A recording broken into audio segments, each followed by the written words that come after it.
The fire in the Haverstone library had burned down to its last hour, and Helena Drayton was reading Petrarch aloud in the voice she had inherited from her father. Precise, warm, entirely without performance. The Italian moved through the room the way it always did on Tuesday evenings, slowly, as though the words understood they were in no hurry. Sebastian Voss, Duke of Haverstone, sat in the chair across from her with his coffee going cold on the table between them, and he was watching her mouth shape the final line of Sonnet 292 with an attention he had never once named to himself. Helena closed the book. She set it on the table beside the coffee he had brought her 20 minutes earlier, because he always brought it and she always forgot to drink it. And she looked at him directly, the way her father had taught her to look at a text she had already translated and knew to be true. "I love you, Sebastian," she said. "I think you know that." He stood. He crossed to the window. His hand found the sill in the dark, and his knuckles went white with the grip of a man pressing down on something that wanted very badly to rise. The fire settled behind her. The room waited. "You are important to me, Helena," he said, his back still to her.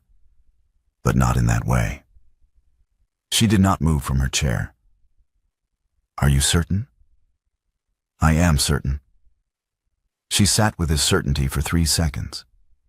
She read his hand on the sill, the white knuckles, the locked wrist, the grip of a man who was holding something down rather than reaching for something. And she understood. With the particular clarity of a woman trained to read what a text does not say as carefully as what it does, that this was not the truth. But a man who chose the lie over the truth when the cost was only his own comfort was not the man she had believed him to be for 3 years. That was the thing that moved her from her chair. "Then I have been wrong about you for 3 years," she said. She stood. She left the Petrarch open on the table, open to the sonnet about loving what will be lost. And she left the coffee cup where it sat. And she walked out of the library without looking back at the window. He did not turn. The fire burned down. The book stayed open. She left Haverstone within the week. She took her father's dictionaries, her translation notebooks, the 3 years of careful work that had made 6,000 Italian volumes accessible to English scholarship. She did not take the coffee cup. She did not take the Petrarch. She left both where they sat, as evidence of a Tuesday evening she intended to stop thinking about by the time she reached her cousin's house in Wiltshire. She managed it, more or less, for the first fortnight. In April, a woman named Mrs. Lennox died of childbed fever on the Haverstone estate, and Sebastian stood at her graveside on a cold Thursday morning and understood something that had nothing to do with an empty chair or a silent library. He had sent for the London physician. The London physician had arrived on Wednesday evening, competent and thorough, and entirely without the knowledge contained in Volume 4 of the Neapolitan collection. The 16th century Florentine herbal remedies that Helena had catalogued 2 years prior, the same volume from which she had drawn the treatment that saved Mrs. Caldwell's daughter from a lung fever the previous winter. Sebastian had been present when she explained it to the estate physician. He had watched her open Volume 4 to the correct folio without hesitation, read the Latin aloud, translated into plain English as she went, and then explained precisely which preparation the text described and where the ingredients could be sourced from the kitchen garden. The estate physician had followed her instructions. Mrs. Caldwell's daughter had recovered. He stood at Mrs. Lennox's grave while the vicar read the burial service, and he did the arithmetic. Helena had been 30 miles away in Wiltshire. She had been 30 miles away because he had stood at a window in March with his knuckles white on the sill and told her she was important to him, but not in that way. The London physician was competent. Volume 4 required someone who could read 16th century Florentine Latin and understand what the text was actually prescribing rather than what a schoolroom translation would suggest. Helena could do that. No one else on the estate could. The cost of the lie he had told in March was not an empty chair by a dying fire. It was this grave. It was Mrs. Lennox's husband standing 20 feet away, with 2 small children beside him, and the children did not yet understand what the vicar's words meant. Sebastian understood. He stood in the churchyard until the last mourner had gone, and then he stood there a while longer, and the cold April wind moved through the yew trees, and he did not move from the spot. He had told himself, for the weeks between March and April, that he had made the correct decision. A duke does not marry a translator's daughter. The argument was structurally sound. He had reviewed it many times. It held together perfectly as long as he did not look at what it had cost. And until April, the cost had seemed to belong entirely to himself. An empty library at 9 in the evening, a coffee cup he kept finding himself carrying toward a chair that no longer needed it. A Petrarch he had not touched since the Tuesday she left. Standing at Mrs. Lennox's grave, he stopped reviewing the argument. In May, Helena accepted the proposal of Sir George Whitfield. He had come to her cousin's house in Wiltshire on a Wednesday afternoon. A widowed baronet of 38, with a modest estate, and the particular steadiness of a man who had already survived loss and did not require the world to pretend otherwise. He was not tall. He had brown eyes that paid close attention, and a way of speaking that suggested he had learned, at some point in his life, that honesty was considerably less complicated than its alternatives. "I am not asking for a grand passion, Miss Drayton," he told her, sitting in her cousin's drawing room with his hat on his knee and no performance in his voice. "I am asking for a partnership. I have a daughter who is 8 years old and who has not had a mother's steadiness in 2 years. I have an estate that needs a woman's hand in the household. And I have enough respect for you to tell you plainly that I know you carry something you have not spoken of, and I am not asking you to speak of it. I am asking whether what I can offer is enough to build a life on." Helena looked at him for a long moment. He did not fill the silence with reassurances. "Your first wife," she said. "Charlotte." 12 years of marriage, George said. "She died of a fever. Quickly, in the end, which was a mercy. I do not pretend I am not still her widower. I think it is only fair you know that, since I know you are carrying something of your own." "That is honest," Helena said. "It is the only way I know how to do this," George said. She accepted him because he asked, because he was good, because the man she had loved had told her, with white knuckles on a windowsill, that he did not love her. And she had believed him because the alternative, that he loved her and chose to lie, was a cruelty she was not prepared to assign to a man she had trusted for 3 years. She accepted George Whitfield because he was steady and clear-eyed, and he offered her a home, and because she was 25 years old and she was tired of living in the conditional tense. She arrived at Whitfield Hall 6 weeks into the marriage, in the warm gold light of a May afternoon, and she stood at the bedroom window and looked out across the parkland toward the east. And there, against the pale sky, was the spire of the Ashwick church, the same church that sat on the boundary between the Whitfield and Haverstone parishes. 12 miles of road, the same county. She had not known. She had not thought to ask. She closed the curtain. She unpacked her father's dictionaries and arranged them on the dressing table, and did not stand at the window again that evening. George's library was thinner than Haverstone's, a gentleman's collection rather than a ducal one. 300 volumes where Haverstone had 6,000. But it was hers to organize, and she began the following morning. She used the same bibliographic system she had built at Haverstone. The cross-referencing in bibliographic Latin, the marginal notation system her father had taught her and she had refined across 3 years of Italian cataloguing. The shelves came into order under her hands with the particular satisfaction of work that has a clear logic and rewards attention. Catherine found her there on the 3rd morning. She was 8 years old, dark-haired like her father, with a quality of watchfulness that suggested she had spent the past 2 years observing adults very carefully and drawing her own conclusions. She stood in the library doorway for a full minute before Helena looked up from the shelves and said simply, "Good morning." "Papa says you know Italian," Catherine said. "I do," Helena said. "Will you read some?" Catherine asked. "I don't want to understand it. I just want to hear what it sounds like."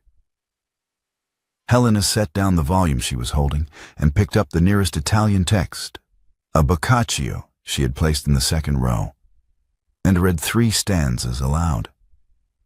Catherine sat on the footstool beside her and listened with her eyes half closed, the way a child listens to music she cannot name but recognizes as beautiful. "Again," Catherine said, when Helena stopped. Helena read them again. By the end of the week, Catherine was sitting beside her at the writing desk every morning, and she had twice asked Helena to braid her hair, and Helena had done it both times without being asked twice. The life she was building at Whitfield Hall was a good life. It had warmth in it and purpose, and the steadiness of a man who kept his word and asked nothing she had not agreed to give. It was not the life she had wanted, but she had stopped, sometime in the weeks between March and May, believing that the life she had wanted was one she was going to be offered.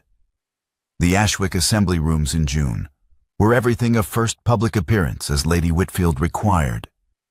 Candlelight, county families, the ordinary social machinery of a neighborhood, introducing itself to a new member.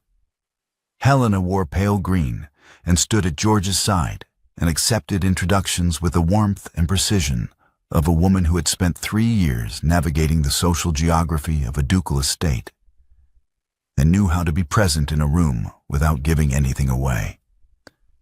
She saw Sebastian the moment she entered.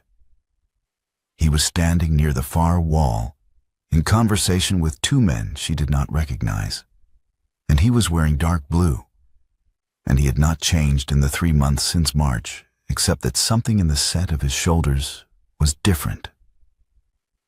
A tightness she recognized, because she had seen it at the window.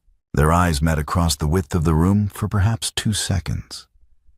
She looked away with deliberate control, shifting her attention to the woman George was introducing on her left. Sebastian did not look away. She knew this without looking back. George, without turning to her, without any change in his expression as he continued his conversation with the local magistrate, moved his hand to the small of her back. It was not a possessive gesture. It was an anchoring one, the hand of a man who had noticed something and was offering steadiness rather than claiming territory. Helena leaned into it, a small, involuntary lean, the weight of her body shifting toward the warmth of his palm. Across the room, Sebastian saw the lean. He did not move from his position at the wall. The evening proceeded with the ordinary business of county sociability. Introductions, conversations about the summer weather and the state of the roads. The ladies of the neighborhood receiving Lady Whitfield with the mixture of curiosity and courtesy that a new baronet's wife could expect. Helena performed her role without faltering. She asked questions, remembered names, accepted compliments about Whitfield Hall with appropriate modesty, and gave nothing away. Sebastian left before the supper interval. He did not speak to her. He did not cross the room.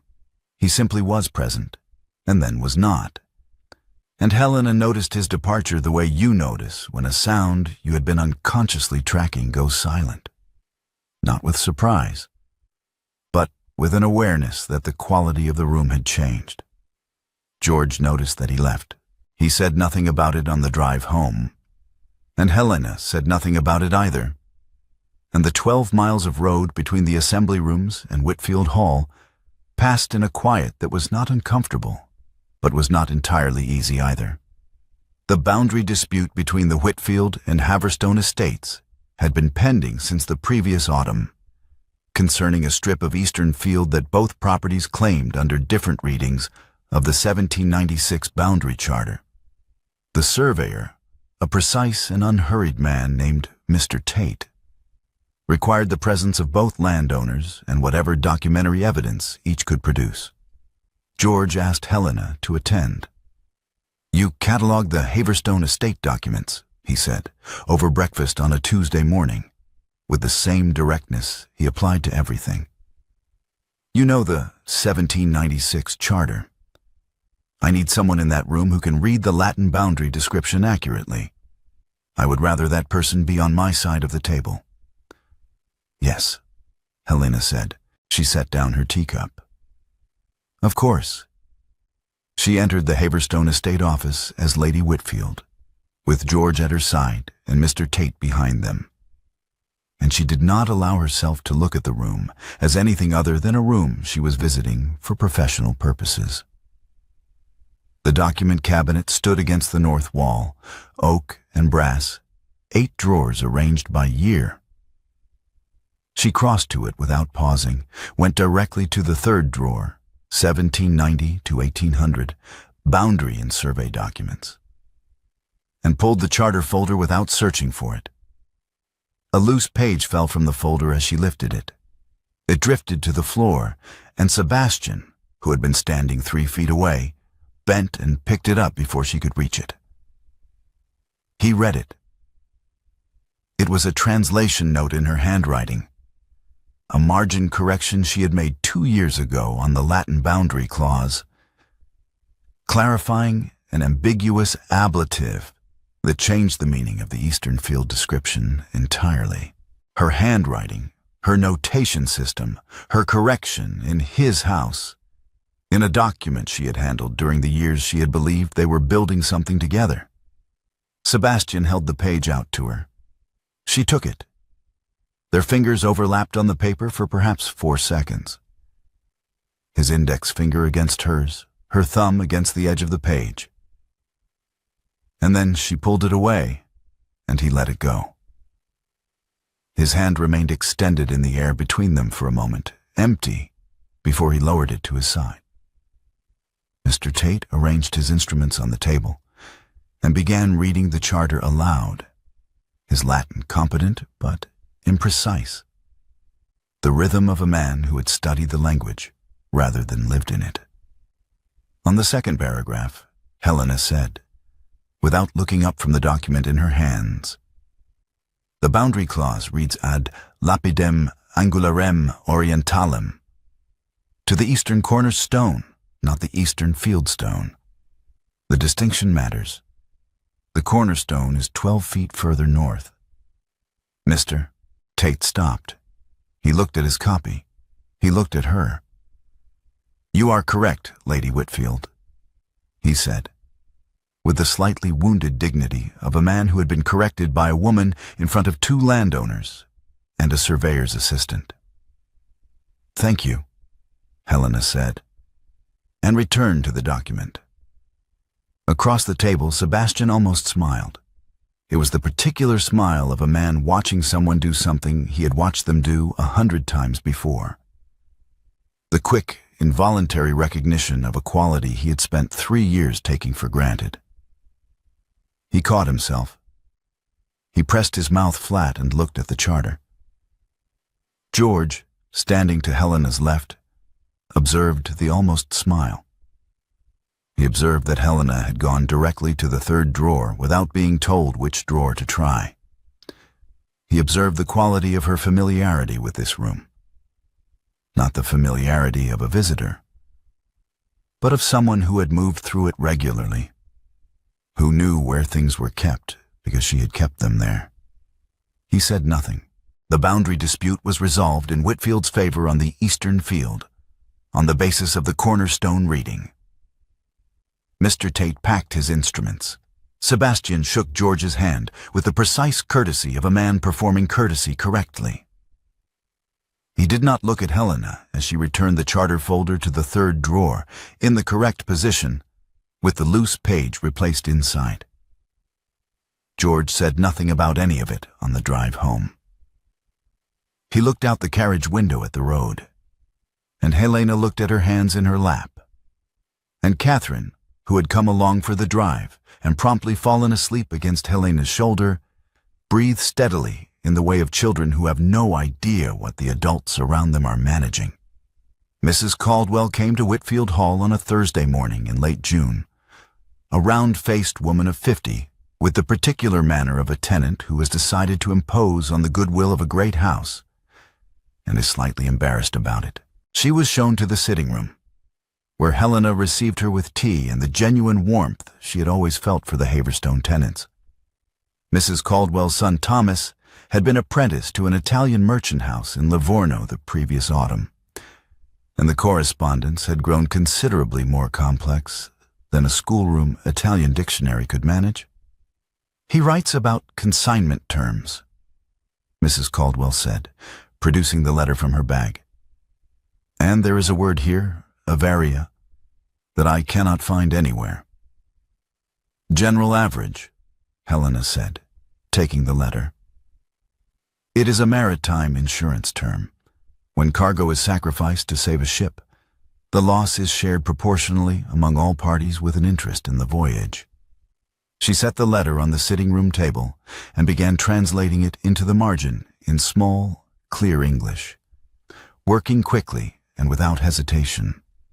Mrs. Caldwell watched her with the expression of a woman who has just remembered why she had made the journey. "Thomas will be grateful," she said. "We all miss you at Haverstone, my lady. The Italian catalogue, there is no one who can make sense of it now. His Grace has been looking for 3 volumes for a London correspondent for 6 weeks, and the staff cannot follow the organization system." Helena continued writing in the margin. "The system is standard bibliographic Latin," she said. "Any educated person can follow it." Mrs. Caldwell looked at her hands. "His Grace says the notes are in a language only you speak." Helena set down her pen. She set it down with a controlled precision that was not quite calmness. The deliberate placement of a woman managing something that wanted to move faster than she was going to allow it. She looked at the window. Outside, the Whitfield gardens were bright with late June sun, and the east wall of the property was visible beyond the rose beds, the limestone warm and ordinary in the morning light. "Tell him," Helena said, "that the catalogue is organized by provenance, then century, then subject. The key is in the front cover of the master ledger, which is on the second shelf of the document cabinet in the library office, in a green cloth binding. He will find everything he needs there." Mrs. Caldwell nodded. She drank her tea. She did not say anything more about Haverstone, and Helena finished the translation, and they spoke about Thomas's prospects in Livorno until Mrs. Caldwell took her leave with the letter and a jar of Helena's preserved plums that she had not asked for. But Helena pressed upon her anyway. After she left, Helena stood at the east window of the sitting room for a long time. She did not go to the east boundary wall that evening. She went the evening after, and the evening after that. And she stood at the limestone wall in the cooling light, with her palms flat against the stone, and looked east toward the Haverstone parkland, invisible beyond the fields and the hedgerows and the 12 miles of road. And she stood there until the light failed and the stone went cold under her hands. George mentioned, one evening over supper, that Sebastian had stopped attending the Ashwick assembly. that he had sent his steward to represent Haverstone at the county drainage committee, that he had declined the Ashbury dinner. Unusual for a man of his position, George said, without particular emphasis, serving himself from the dish between them. People have their reasons, Helena said. George agreed with a quiet nod. He mentioned 3 evenings later, gently and without accusation, that she walked to the east boundary of the property every evening before dark. The sunset is better from that angle, Helena said. George set down his fork. He looked at her with the brown eyes that paid close attention and did not pretend. The east boundary faces Haverstone, he said. Helena said nothing.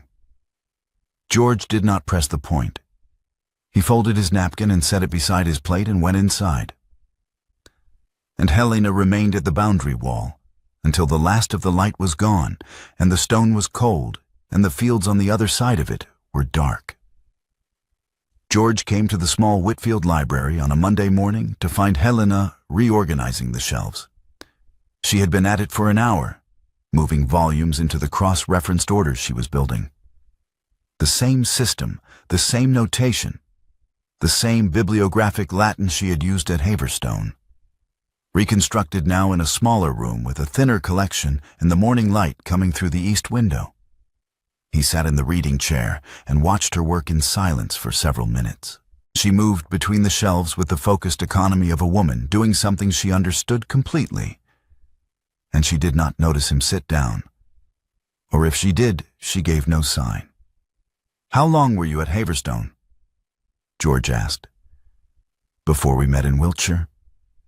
Helena turned from the shelf. She looked at him. 3 years, she said, cataloguing the Italian library. "Why did you leave?" The work was complete. George looked at the shelves she had been organizing, at the system she was building in his house, the same system, the same hand, the same logic. He did not challenge her answer. He looked at the east window for a moment, and then he looked back at her. "Is there anything at Haverstone you need to retrieve?" he asked. "Notebooks, reference materials, anything you left behind?" "I left nothing I need," Helena said. He nodded. He stood, and as he passed her on his way to the door, he placed his hand briefly on her shoulder. Not a question, not an accusation, an acknowledgement. The way you acknowledge something that is true, without requiring it to be spoken aloud. Then he left the room. Helena did not move from her position at the shelves for a long time after the door closed. The morning light came through the east window and lay across the floor in a long rectangle, and she stood in it with a volume in her hands that she had forgotten she was holding, and she looked at the shelves she was building in another man's house, with the tools she had made in the house of the man she had loved. And she understood with the same clarity she brought to a difficult translation exactly what she was doing and why it was not enough. The Ashwick Assembly in July was the one the county had been waiting for, though it would not have said so. Sebastian returned. He arrived without his steward, without advance notice, and he stood near the far wall in a charcoal coat and said very little to the people who approached him. And the county, which had noticed his weeks of withdrawal and drawn its own conclusions, noted his return and drew further conclusions and went on dancing. Helena was standing with the magistrate's wife when she saw him come in. She finished her sentence. She accepted a glass of lemonade from a passing footman. She turned to find George, who was deep in conversation at the far end of the room. The set was forming for a country dance. Sebastian crossed the floor. He stopped in front of her with his hand extended, and he said, "Lady Whitfield, may I?" She should have refused. Every instinct of self-preservation told her to refuse. But George was 20 feet away, and the county was watching, and refusing publicly would confirm what the county was already beginning to suspect, and she was Lady Whitfield, and she had a position to maintain and a marriage to protect. She took his hand. They took their positions in the set. The dance was formal, the distance between them correct, his hand at her waist through layers of fabric, and her hand on his shoulder with the regulation lightness of a woman who had been taught proper form. The music began. They moved, and his heartbeat was in his gloved hand at her waist, and she felt it through the fabric the way you feel a sound through a wall, not clearly, but unmistakably. "You are shaking," she said. "So are you," Sebastian said. They moved through the first figure. Around them, other couples turned and crossed, and the candles burned, and the county talked. "I attended Mrs. Lennox's funeral in April," Sebastian said. His voice was low and even, the voice of a man who has rehearsed something and found, in the moment, that rehearsal does not help. "I heard," Helena said. "She died of childbed fever. Volume 4 of the Neapolitan collection, the Florentine remedy you found 2 years ago, the one you used for Mrs. Caldwell's daughter. It might have saved her. You sent for the London physician, because the woman who understood the remedy was 30 miles away, because I told her I did not love her." Helena's hand tightened on his shoulder for half a second. "Do not use a dead woman to make your confession." "I am not confessing," Sebastian said. "I am telling you what your absence cost, not me. I deserved the cost. Mrs. Lennox did not." The music turned them. For 3 bars, her back was to the room, and her face was visible only to him, and the 6 inches between them were uncrossable, and both of them knew it. "You categorized me," Helena said. Her voice was precise and quiet, and entirely without tremor. "I heard you describe me to Lord Ashbury at the Ashwick dinner in October. You called me invaluable to the catalogue. That is how you filed me, under C for catalogue, not under anything else." Sebastian looked at her. "I filed you under every letter," he said. "I was afraid of the alphabet." "That is not enough." "No," he said, "it is not." "You knew," Helena said. "In March, when I told you, you knew and you chose the window." "Yes." "Then what you want from me now is absolution, and I cannot give you that. I am married to a good man who has never once lied to me, and I will not stand in your assembly rooms and offer you the comfort of my forgiveness so that you can go home and feel better about March." "I am not asking for forgiveness," Sebastian said. "I stopped asking for things I have not earned." The music turned them back. The room came into view again. The candlelight, the other couples, George at the far end of the room, watching. "I know what I cost you," Sebastian said. "I know what you built at Haverstone and what it meant, and that you walked out of that library with your father's dictionaries and nothing else. I know that the system in George Whitfield's library is the same system you built in mine, because you carry it the way you carry everything, in your hands, not in a room. I am not asking you to unmake your marriage. I am asking you to know that I am aware of what I did." "I know you are aware," Helena said. "I read your knuckles in March. I knew then." The music ended. She released his hand. He held it for 1 beat past the close, half a second, his fingers around hers, visible to the room, visible to George. Then she pulled away and crossed the floor and took George's arm, and her hand was gripping rather than resting. And George looked once at Sebastian across the width of the room, and then walked her to the carriage without a word. The night air outside was cool, and the carriage lamps threw warm circles on the road. And Catherine was asleep inside with a shawl over her knees. And George handed Helena in and climbed in after her and said nothing for the first mile. 2 mornings later, George came to the small library where Helena was translating a trade letter for his steward. He sat in the chair across from her. He folded his hands on the desk. "The Duke held your hand one beat past the music," he said. "Yes," Helena said. George was quiet for a moment. He was not a man who spoke before he was ready. "I am not a fool, Helena. I am a widower who married a woman carrying something she was not ready to speak of. I proposed anyway because I believed what we could build together was worth building." "It is worth building," Helena said. "Then I need the truth. Not for my pride. I have managed without it this long. For my dignity. Do you want to be here?" Helena set down her pen. She looked at him, at the brown eyes that paid close attention, at the man who had sat in her cousin's drawing room with his hat on his knee and told her he was not asking for a grand passion, and who had kept that promise and never once asked for more than she could give. "I chose you because you asked," she said. "Because you were good and honest, and you offered me something real. And because the man I loved told me he did not love me, and I believed him, and I needed somewhere to go that was not the conditional tense. That is the truth. It is not the truth you deserve." "No," George said. "But it is honest, and honest is where we start."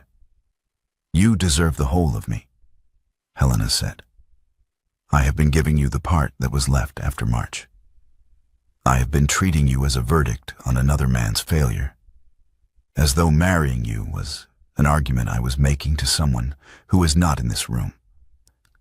You are not evidence, George. You are George, and I have not been fair to you." George looked at her for a long moment. "Then stop making the argument," he said. "Make a different one. Make it with me. Charlotte argued with me for 12 years, and I was better for every minute of it. She told me when I was wrong about the drainage, and when I was wrong about Catherine's schooling, and when I was wrong about the Eastfield, and she was right every time, and I was better for knowing it. I would rather have that than be handled carefully." He placed his hand over hers on the desk. Not possessive, not claiming, offering, the way he had offered everything, without performance, without condition. "I will try," Helena said. "That is enough," George said. "For now, that is enough." 2 Sundays later, in the last week of June, Helena and George and Catherine walked into the Ashwick church together and took their places in the Whitfield pew. Catherine sat between them and held Helena's hand with the fierce grip of a child who has decided where she belongs and is not interested in negotiation. The service proceeded. The light came through the east window of the nave and lay across the stone floor in long gold bars. Sebastian was 3 pews behind. Helena did not look back during the service. He did not look forward. Afterward, in the churchyard, under the old apple tree that leaned over the wall between the church grounds and the Haverstone boundary, the blossoms falling on both sides of the stone, George extended his hand. "Your Grace," George said, "the boundary matter is settled. Your surveyor was fair." Sebastian shook the offered hand. He looked at George, and then he looked at Helena, and he said, "Your wife understood the 1796 charter better than any of us in that room." George looked at Sebastian. He looked at Helena. He looked at the 3 feet of churchyard grass between them, at the apple blossoms on Sebastian's shoulders, and on the path and on both sides of the wall. "Yes," George said, "she understands a great deal." He offered Helena his arm. She took it. Catherine ran ahead toward the carriage, her boots loud on the gravel path, her dark hair loose in the summer air.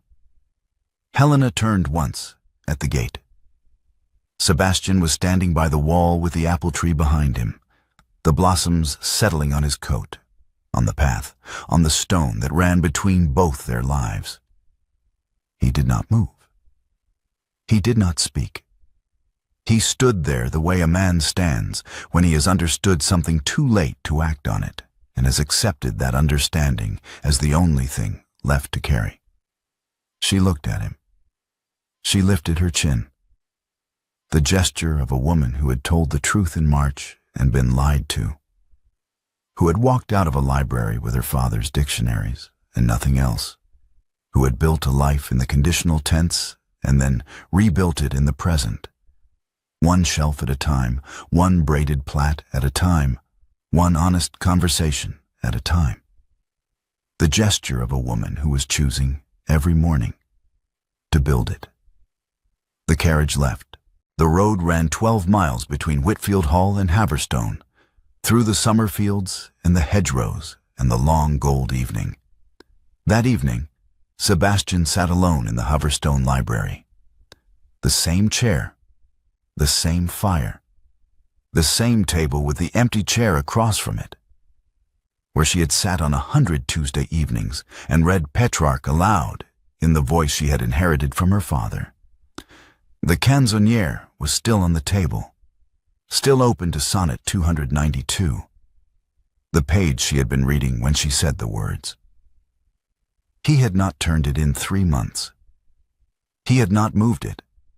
He had sat across from it on many evenings and looked at it and reviewed his argument and found, each time, that the argument held together perfectly and meant nothing at all.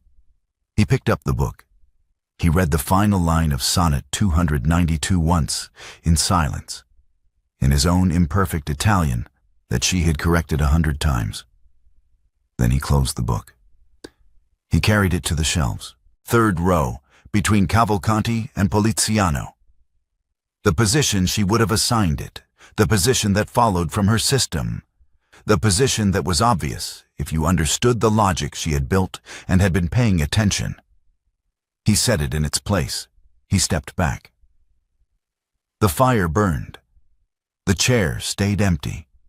The shelves held 6,000 volumes in the order she had made for them, and the master ledger in the green cloth binding was on the 2nd shelf of the document cabinet, exactly where she had told Mrs. Caldwell it would be. And the catalogue was in standard bibliographic Latin, and any educated person could follow it. And he had been unable to locate 3 volumes for 6 weeks because the educated person he was looking for was 12 miles away in a house that faced east. He did not sit down again. He stood in front of the shelves for a long time, and the fire burned down, and outside the apple tree at the churchyard wall was dropping its last blossoms on both sides of the stone, on the Haverstone grass and on the church path. Because the tree had no interest in the boundary charter or the eastern field or what had been said in March.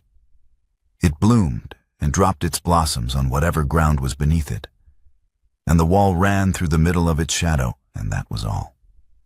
At Whitfield Hall the same evening, when Catherine was in bed and George was in his study with the estate accounts, Helena went out to the east wall. She had brought a honeysuckle cutting from the kitchen garden, a long, vigorous stem with the roots wrapped in damp cloth. The vine that her father had grown along every garden wall he had ever owned, because he said it sweetened the air without asking permission, and climbed over whatever was in its way without making a fuss about it.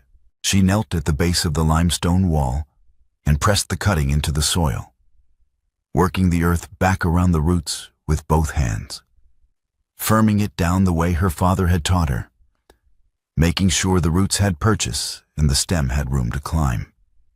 She planted it for herself, not as a message to anything on the other side of the wall, not as an argument or a symbol or a closing gesture. She planted it because she was a woman who made things grow, and growing was not the same as going back. And the soil at the base of the east wall was thin and warm, and the vine would do well in it. She firmed the earth with both hands and sat back on her heels and looked at the cutting, small and ordinary and entirely committed to its own future. And she felt something in her chest that was not grief and was not quite peace, but was closer to peace than anything she had felt in a long time. "Helena!" Catherine's voice came from the upstairs window, high and clear in the evening air. Are you coming in? Helena stood. She brushed the soil from her palms, one hand against the other, a clean and practical gesture. Yes, she called back. I'm coming. She went inside.